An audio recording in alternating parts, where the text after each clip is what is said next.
Assalamualaikum warahmatullahi wabarakatuh. Selamat datang di channel Web Programming Indonesia. Perkenalkan, nama saya Agus Setiawan.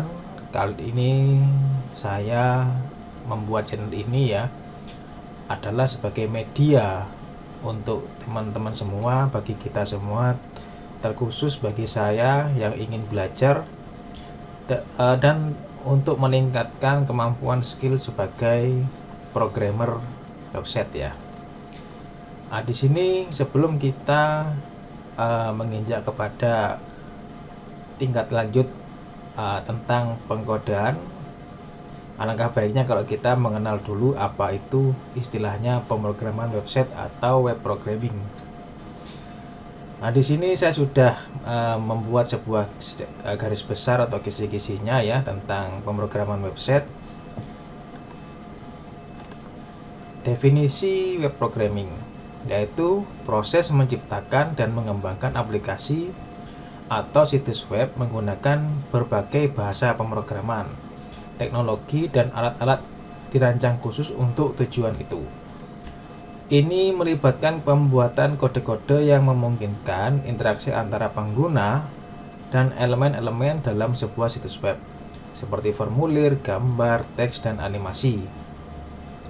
Ini juga mencakup pengelolaan basis data yang mendukung informasi yang disajikan di situs web dan berbagai aspek teknis lainnya yang diperlukan untuk membuat situs web berfungsi dengan baik.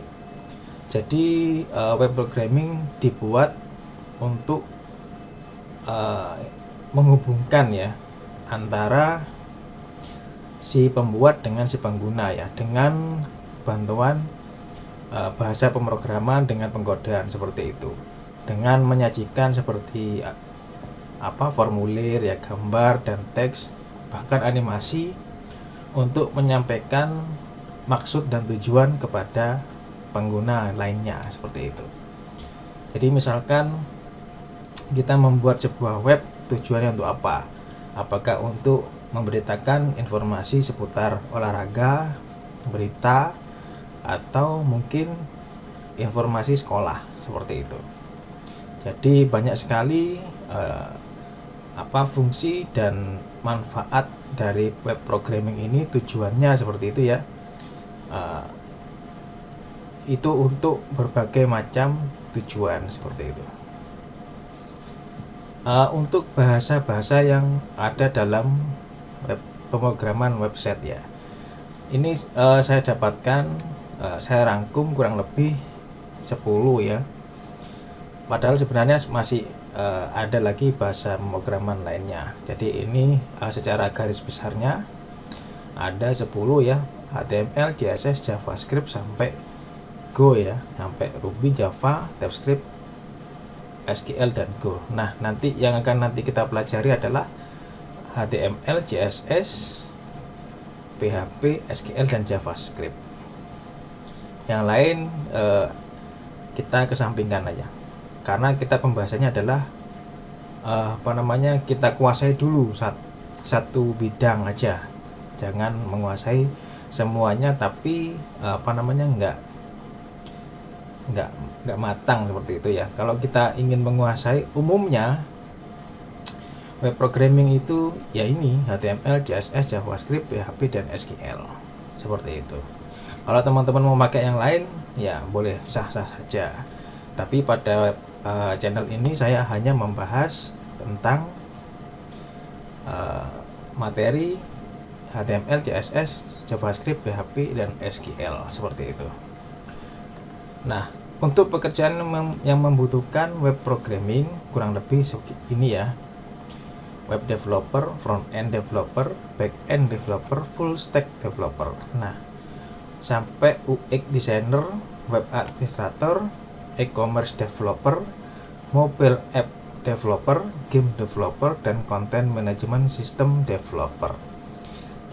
Jadi pekerjaan-pekerjaan apa yang membutuhkan web programming kurang lebih dirangkum seperti ini. Kalaupun ada pengembangan lainnya nanti itu bisa dimasukkan seperti itu ya. Nah, yang pertama untuk menjadi seorang programmer adalah harus yang pertama dikuasai adalah algoritma ya. Nah, di sini mengapa algoritma itu adalah penting? Karena algoritma adalah tahapan-tahapan dari kita untuk membuat sesuatu ya. Nah, nanti akan kita pelajari tahapan ini, kita akan bahas algoritma secara mendetail sehingga kita bisa membangun kerangka berpikir tentang apa sih kita mau buat apa, seperti itu. Jadi tahapan-tahapan algoritmanya seperti apa, bahkan definisinya algoritma itu bagaimana, seperti itu. Oke, cukup di sini permulaan kita ya dalam video ini. Nanti kita akan lanjut tentang pembahasan algoritma secara mendetail sehingga itu mempermudah kita untuk memahami algoritma, sehingga akan bisa mempermudah kita dalam membuat pemrograman selanjutnya. Demikian penjelasan dari saya. Wassalamualaikum warahmatullahi wabarakatuh.